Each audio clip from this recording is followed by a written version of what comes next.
சம்பாதிச்ச பணத்துல நீங்களே வச்சுக்கிட்டா வாழ்க்கை கெட்டு போயிடும். வாழு, மத்தவங்கள வாழ வச்சுட்டு வாழு, மத்தவங்க வாழ்க்கையை கெடுத்துட்டு வாழாத. கூட்டு கழிச்சு பாரு, கணக்கு கரெக்டா இருக்கும். என்ன உடம்பு உதறது இல்ல?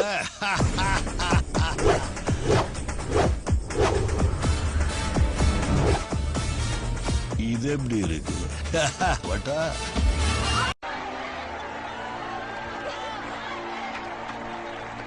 மேடையில் அமர்ந்திருக்கும் இந்த பள்ளியோட நிர்வாகிகளே, இங்க இருக்கிற குழந்தைகளுக்கு இரண்டாம் தாய் தகப்பனா விளங்கும் ஆசிரியர் பெருமக்களே, அன்பான குழந்தைகளே, என்னை வாழ வைக்கும் தெய்வங்களான தமிழ் மக்கள், என் உயிரிலும் மேலான அன்பு ரசிகர்களே, உங்க அனைவருக்கும் என்னுடைய அன்பார்ந்த வணக்கங்கள்.